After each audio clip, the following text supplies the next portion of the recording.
오늘은 에스겔서 9장 1절에서 8절 말씀을 통해서 이마에 표를 받은 자라는 제목으로 말씀을 드리겠습니다. 우리 지난 한 주간은 우리 에스겔서 말씀을 읽었습니다.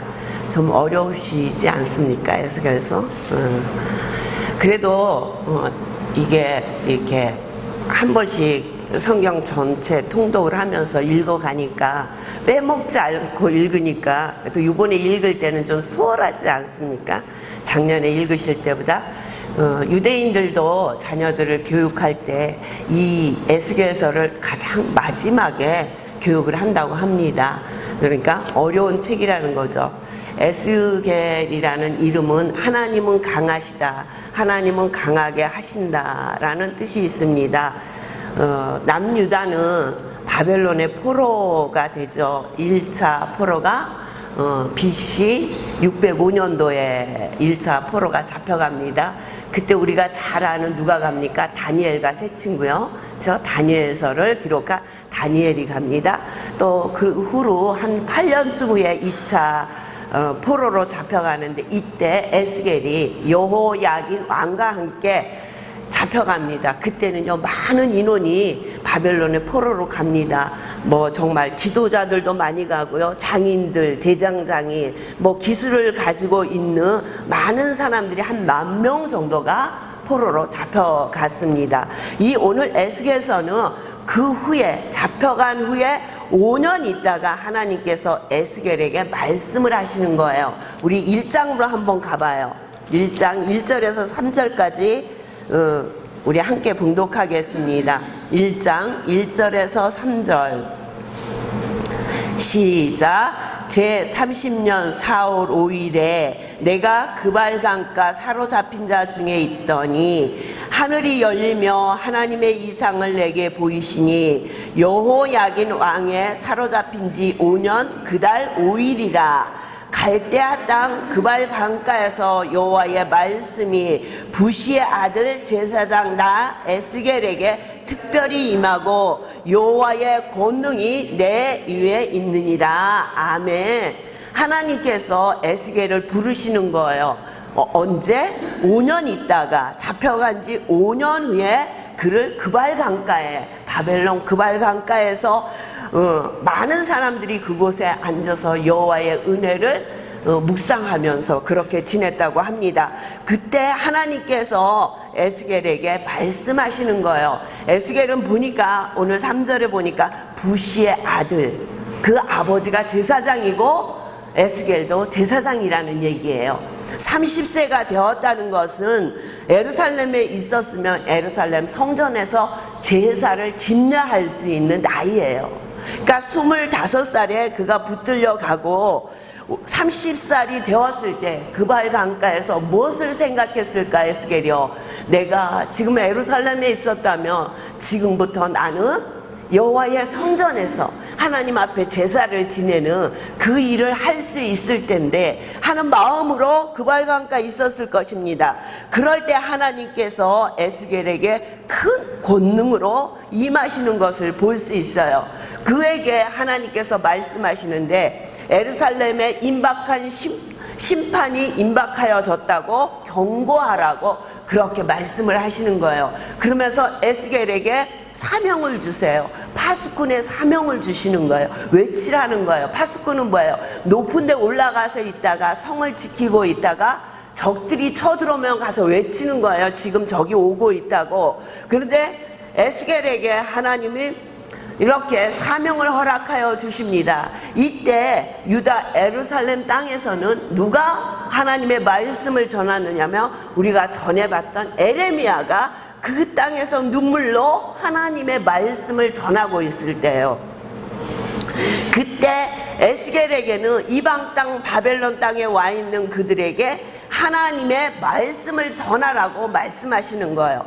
그런데 이때 예루살렘에서 바벨론에 와 있던 또 예루살렘에 있던 사람들의 마음이 어땠는가? 우리 2장 한 장 넘겨봐요. 2장 3절에서 우리 7절까지 한번 봉독해요. 2장 3절에서 7절까지 시작. 내게 이르시되 인자야 내가 너를 이스라엘 자손 곧 패역한 백성 나를 배반하는 자에게 보내노라.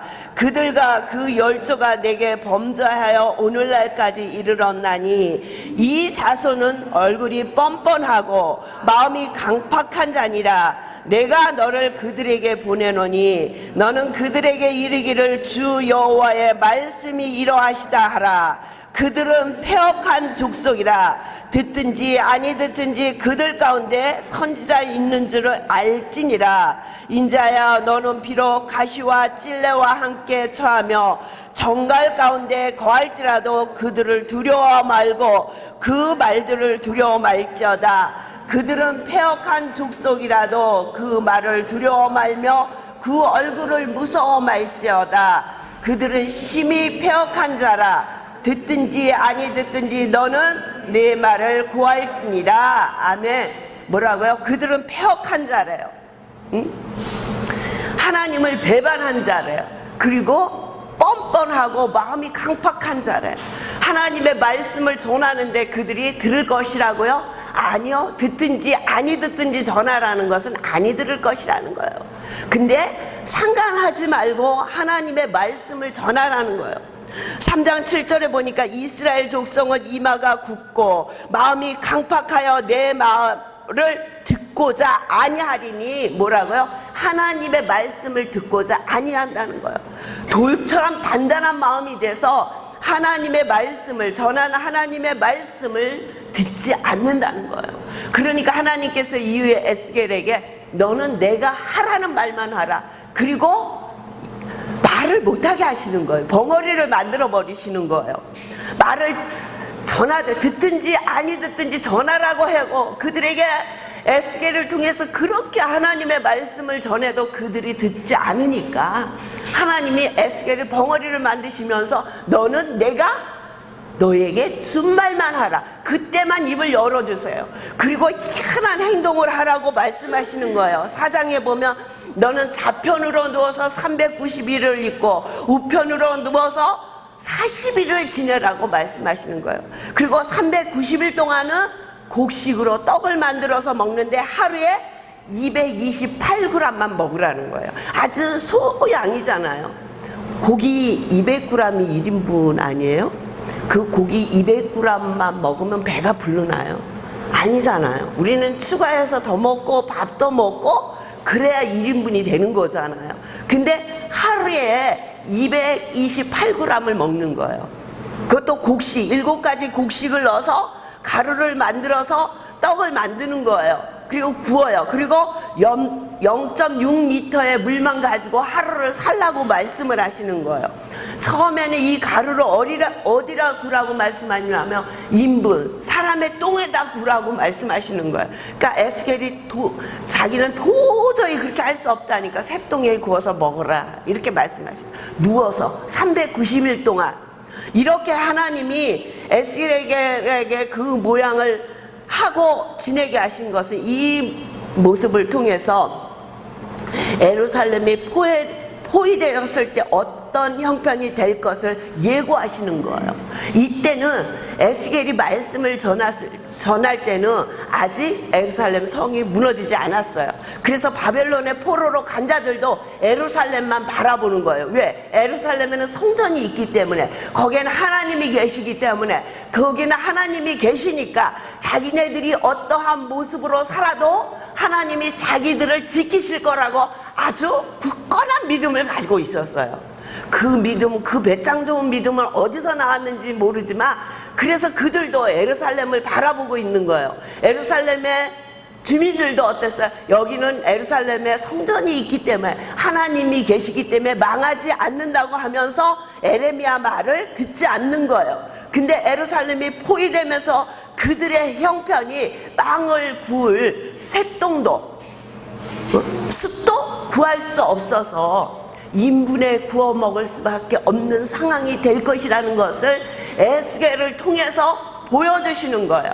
그리고 너희는 이 바벨론 땅에서 집도 짓고 며느리도 보고 사이도 보고 자식도 낳고 가일나무도 심으라고 말씀하시는 거예요. 예루살렘 바라보지 마라. 얼마 안 있으면 예루살렘도 멸망할 것이다. 여기서 살아라. 이렇게 말씀하시는 거예요. 그러면서 또 5장에 보면은 하나님께서 에스겔의 머리와 수염을 다 깎게 하시잖아요. 그리고 3분의 1을 저울에 달아서 3분의 1은 불살라 버려요. 3분의 1은 칼에 쳐요. 3분의 1은 흐트러요. 이스라엘 백성이 어떻게 멸망할 것인가를 하나님께서 보여주시는 거예요. 3분의 1은 불살라 죽는다는 거예요. 칼에 죽는다는 거예요. 또 3분의 1은 모든 나라에 흩어져서 이방인들이 될 것이라고 말씀하시는 거예요. 흩어진 그들도 회개하지 않으므로 하나님이 그 뒤를 따를 것이라고 말씀하시는 것을 볼 수 있어요. 그러시면서 하나님이 계속적으로 그들에게 말씀하시는 것은 나를 여호와인 줄 알게 함이니라. 여호와인 줄 알게 함이라. 너희들이 믿고 있는 그 하나님이 아니라 나는 스스로 있는 하나님, 전지전능하신 하나님, 너희의 무엇인지 볼 수 있는 하나님, 너희의 심령을 감찰하시는 하나님이라는 것을 말씀하고 계시는 거예요. 겉으로만 예배드리는 거 하나님이 받지 않으신다는 거예요. 계속해서 말씀하시고 나서 뭐라고 그들에게 말씀하시냐면 나를 여호와인 줄 알게 하려 함이니라. 그 하나님이 오늘도 저와 여러분과 함께 하신다는 거예요. 하나님께서 오늘 저희들이 봉독한 9장을 통해서 뭐라고 말씀하시냐면 1절에 보니까 그가 또 큰 소리로 내게 외쳐 가라사대 이 성읍을 관할하는 자들로 각기 살육하는 기계를 손에 들고 나오게 하라 하시더라. 그가는 누구냐? 하나님이 큰 소리로 에스겔에게 말씀하시는 거. 어떻게 할 거라고요? 이 성읍을 관할하는 자들, 지키던 자들, 이는 천사를 얘기하는 거예요. 이 예루살렘 성을 지키던 천사들을 얘기하는 거예요. 그 천사들의 손에 뭐가 있다고요? 살육하는 기계를 손에 들게 한다는 거예요. 이스라엘인들을 죽이는 거는 바벨론 사람들이잖아요. 그들이 쳐들어와서 죽이잖아요. 근데 그 속에는 하나님이 역사하시고 계시다는 거예요. 우리의 모든 삶 가운데는 하나님이 하시는 일이라는 거예요. 그 예루살렘을 지키고 있던 천사들이 이제는 그들을 지키는 것이 아니라 그들에게 단죄를 내리는 그런 그들의 손에 살육하는 기계를 들고 그들을 단죄를 내리는 자들이 된다는 거예요. 내가 본즉 6사람이 북향한 운문길로 쫓아오는데 각 사람의 손에 살육하는 기계를 잡았고 그 중에 한 사람은 가는 베옷을 입고 허리에 서기관에 먹을 찼더니 뭐라고요? 6명은요 오늘 이 2절 본문 보면 6명 중에 한 사람인 것 같은데 아니요, 히브리 언어를 보면 6명은 따로 있고 다른 한 사람이 있다는 거예요. 다른 한 천사가 있는데 그는 베옷을 입고 허리에 서기관의 먹그릇을 찼다는 거예요. 보통 이 사람을 누구라고 하느냐면 성육신 하시기 전에 그리스도라고 얘기해요. 많은 신학자들이 이게 논쟁이 되게 많은데 우리 정통 신학에서는 그냥 베옷을 입고 허리에 서기관의 먹그릇을 찼더라. 우리에게 오시기 전에 그리스도께서 먹그릇을 차고 많은 사람들에게 표하고 계시다는 것을 볼 수 있습니다. 그룹이 머물러 있던 이스라엘 하나님의 영광이 올라 성전 문지방에 이르렀더니 여호와께서 그 가는 베옷을 입고 서기관의 먹그릇을 찬 사람을 부르시는 것을 볼 수 있어요. 그를 부르시면서 하나님이 그에게 말씀하십니다. 예루살렘 성중에서 거기를 두루 다니면서 그 가운데서 그들 중에 봐라. 이 예루살렘에 일어나고 있는 가증한 일로 인하여 탄식하며 우는 자의 이마에 표를 하라고 합니다. 그들이 강포하게 행하고 있는 거, 하나님을 떠나고 있는 거, 그 모습 때문에 울며 탄식하는 자가 있느냐? 그 모습을 보며 회개하며 눈물 지며 그들이 돌아오기를 간절히 기도하고 있는 자가 있느냐? 그들에게는 이마에 표를 하라고 말씀하시는 거예요. 이스라엘의 대표적인 모습이 오늘 8장에 나와 있어요. 8장에 보면 8장 5절에 보세요. 바로 옆이니까 그냥 보시면 돼요. 그가 내게 이르시되 인자야 이제 너는 눈을 들어 북편을 바라보라 하시기로 내가 눈을 들어 북편을 바라보니 제단문 어기 북편에 그 두 개의 우상이 있더라. 예루살렘 성을 보게 하시는 거예요, 하나님께서 에스겔에게. 근데 그 예루살렘 들어가는 문 입구에 두 개의 우상이 있더라. 6절에 보니까 그가 또 내게 이르시되 인자야 이스라엘 족속에 행하는 일을 보느냐. 그들이 여기서 크게 가증한 일을 행하여 나로 내 성소를 멀리 떠나게 하느니라. 너는 다시 다른 큰 가증한 일을 보리라. 그쵸? 들어가자마자 두 개의 의상이 있고 그것뿐만 아니다. 더 큰 가증한 일을 볼 것이라고 말씀하세요. 가증하고 악한 일을 볼 것이라고 말씀하시는 거예요. 10절에 보니까 내가 들어가 보니 각양곤충과 가증한 짐승들과 이스라엘 족속의 모든 우상을 그 사면벽에 그렸고, 여기가 어디냐면요, 예루살렘 성전이라는 거예요. 성전 안에 각양곤충과 가증한 짐승과 이스라엘 족속의 모든 우상을 그려서 벽에 그려 놓았다는 거예요. 애굽에서 이들이 출애굽할 때 하나님이 10가지 재앙을 내리시잖아요. 그렇죠? 많은 재앙 가운데 각종 곤충이 죽잖아요. 이들이 그 곤충을 우상으로 섬겼기 때문이에요. 그 우상을 다 멸하신 거예요. 근데 그 우상을 갖다가 어디다? 예루살렘 성전 벽에다 그리고 그거를 바라보고 있다는 거예요. 누가 그랬느냐? 이스라엘의 장로 70인 그들이 그렇게 하고 있다는 거예요. 장로들이 각각 그 우상의 방에서 어두운 가운데 행하는 것을 내가 보았느냐. 그들이 이르기를 여호와께서 우리를 보지 아니하시며 이 땅을 버리셨다 하느니라. 장로들이 각각 그 우상단지 놓고 우상의 그림을 그려놓고 있는 예루살렘 성전의 방에 들어가서 뭐라고 하느냐면 여호와께서 우리를 보지 않으신다는 거예요. 그리고 이 땅을 버리셨다고 하는 거예요. 그것뿐만이 아니라는 거예요. 또 가증한 일을 보는데 북문에 여인들이 앉아서 담무스를 위하여 애곡하고 생명의 신이라고 그들이 믿었던 거예요.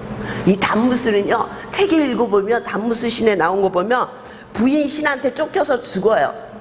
그러니까 이 생물이 나와서 죽으면 다무스 신이 죽어서 이 생물이 다 죽었다. 그러니까 다무스 신을 위해서 애곡하면 그가 다시 살아나서 이 생물을 살릴 것이라고 여겼던 거예요. 근데 이스라엘 여인들이 담무스를 위해서, 죽은 담무스를 위해서 애곡하고 있다는 거예요. 그것뿐만이 아니에요. 16절에 보니까 약 25인이 여호와의 전을 등지고 낯을 동으로 하여 동방태양에 경배하더라. 동방태양신을 섬기고 있다는 거예요. 이렇게 하나님께서 가장 싫어하는 우상 숭배를 하는 거예요. 왜 이랬냐? 이들이 마음이 돌멩이처럼 단단해졌어. 뻣뻣해졌어. 교만해졌다는 얘기예요.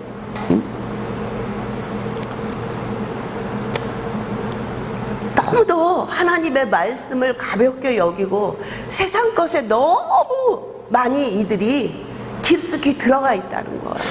그러니까 하나님이 보시다가 참으시다가 선지자를 통해서 그들에게 돌아오라고 그렇게 말씀하시지만 그들이 돌아오지 않으시니까 그들을 멸하기로 작정하신 거예요. 그래서 성전을 지키던 천사들을 통해서 그들이 먼저 성전 안에서부터 그들을 심판하시는 것을 볼 수 있어요. 밖에서부터 심판해서 성전 안으로 들어오는 것이 아니라 오늘 9장에 보니까 성전 안에서 성전을 지키던 천사를 통해서 성전 안에서부터 심판하시는 것을 볼 수 있어요. 그런데 뭐로 다 없애느냐? 아니요. 그 시대에 하나님을 향해서 이 모습을 보면서 울면서 회개하던 그들에게는 이마에 표를 하도록 하셨다는 거예요. 그들을 남겨두시기 위해서 이마에 표를 하도록 놔뒀다는 거예요. 예수님께서도 뭐라고 말씀하셨냐면 양과 염소를 가르신다고 하셨잖아요. 분명히 양과 염소를 가르신다는 거예요. 하나님의 말씀대로 순종하며 사는 자, 하나님의 말씀을 떠나 자기의 마음대로 살고 있는 자, 예수 그리스도를 믿는다고 하지만 자기의 뜻이 먼저인 자, 하나님의 말씀을 듣지 아니하는 자. 성경을 읽다 보면 에스겔서를 통해서 정말 너무 많은 모습을 우리가 볼 수 있어요. 그런데 그런 사람을 위해서 하나님께서는 성육신 하시기 전에 예수 그리스도를 보내셔서 베옷을 입게 하시고 먹그릇을 차게 하시고 그들의 이마에 표를 하신다는 거예요. 저와 여러분이 이 표를 다 받으시기를 주의 이름으로 축원합니다. 그러면 우리가 멸망의 길을 걷지 않고 하나님이 원하시는 길을 가는 것은 어떤 길인가? 아주 완전하고 퍼펙트해야 하나님이 그 사람을 인정하시는가? 아니라는 거예요. 하나님이 창세기 6장에 보면은 하나님이 사람 지으신 것을 한탄하셨더라 그랬어요. 죄악이 너무너무 간용해서 사람 지으시고 얼마나 기뻐하셨어요. 근데 그 사람의 모양을 보시면서 한탄하셨대요. 근데 그 중에 한 사람을 선택하시잖아요. 그는 노아예요. 그는 의인이라 그랬어요. 완전한 자라 그랬어요. 그러면 노아가 정말 완전해. 아주 하나님 말씀에 1%도 틀리지 않아. 퍼펙트하게 살아서 하나님이 그를 의인이라고 하고 완전한 자라고 말씀하셨을까요? 우리의 인생사를 돌아보세요. 노아의 인생이나 우리의 인생이 뭐가 달라요? 인생을 살다 보면 여러 가지 문제를 만나잖아요. 굴곡이 있잖아요. 그럴 때 믿음이 떨어질 때도 있다는 얘기예요. 응? 하나님의 말씀인지 알면서 잘못 갈 때도 있다는 거예요. 깨닫고 돌아섰다는 거예요. 노아가 완전히 퍼펙트하게 하나님의 말씀을 지켜서 그를 의인이라 완전한 자라, 그래서 하나님과 동행한 것이 아니라 그가 하나님하고 동행하고자 하는 마음을 가지고 좀 부족하고 넘어질 때가 있다 할지라도 언제든지 그는 하나님께로 복귀하였다는 거예요. 다윗을 뭐라 그러셨어요? 하나님이 사도행전에 보면 이는 내 마음에 합한 자라 그랬어요. 하나님 마음에 합한 자란 말이에요. 노아에 대해서는 어떤 죄를 지었는지 우리가 자세히 알 수 없잖아요. 그렇죠? 다 물이 마르고 난 다음에 포도주를 마시고 그 사건밖에는 모르잖아요. 근데 다윗을 보면 여러 가지 모습을 우리가 봤잖아요. 그렇죠? 바세바의 사건, 우리아의 사건, 아들들 뭐 여러 가지 문제를 우리가 봤잖아요. 그럼에도 그를 하나님이 내 마음에 합한 자, 그 말씀은 어떤 상황 가운데 있다 할지라도 넘어졌다 할지라도 빨리 일어서서 하나님께로 돌아왔다는 거예요. 돌아와서 회개하고 또 돌아오고 늘, 그러나 그 마음이 하나님 말씀 중심으로 세워 있었다는 거예요. 그랬을 때 하나님이 다윗을 내 마음에 합한 자, 노아를 완전하고 의인이라고 말씀하시는 거예요. 저와 여러분은 어떠한 길을 걸어가시겠습니까? 예수님이 오셔서, 다시 재림하신 예수님이 오셔서 먹그릇을 차고 표를 하러 사람을 찾으러 다니시는데 그 표를 받을 만한 믿음을 가지고 계십니까? 이때 이스라엘의 사람의 모습이나 오늘 우리가 살고 있는 우리의 모습이 얼마나 다릅니까? 많이 다릅니까? 그들은 엄청난 죄를 짓고 그들은 뭐 정말 상상할 수 없이 용서받을 수 없이 막 우리는 그냥 그래도 좀 낫습니까? 아니지 않습니까? 아니잖아요. 우리나 그들의 모습이나 50보 100보라는 거예요. 비슷하다는 거예요. 하나님의 말씀이 우리에게 들려올 때 그 말씀을 듣고 하나님의 말씀을 붙들고 사시는 여러분 되시길 주의 이름으로 축원합니다. 이 땅에서 하나님께서 그렇게 찾고 찾으시는 이마에 표를 그을 수 있는 사람이 되시길 주의 이름으로 축원합니다. 계시록에도 보면요, 이마에 표 한 사람을 찾는 것을 볼 수 있어요. 그렇죠? 그 사람이 되는 길은 하나님의 말씀을 붙들고 사는 거예요. 하나님의 말씀을 한 번 읽고 두 번 읽고, 그렇죠? 처음에 하나님의 말씀을 우리가 정독했을 때와 두 번 했을 때, 세 번 했을 때 다르지 않습니까? 에스겔서를 읽으시면서 좀 다르지 않습니까? 처음 첫 번째 읽을 때와 작년에 읽을 때와 올해 또 이렇게 읽으실 때 그 말씀이 다가오는 우리 마음을 두드리는 그게 달라야 됩니다. 이스라엘 모습에서 그치는 것이 아니라 이 모습이 나의 모습인 것을 보시고 얼른 하나님 말씀으로 돌아오셔서 하나님이 받으시기에 정말 합당한 예배, 하나님이 받으시기에 온 마음을 다하여 드리는 예배를 드리는 저와 여러분이 되시기를 주의 이름으로 축원합니다. 기도하겠습니다. 하나님 아버지,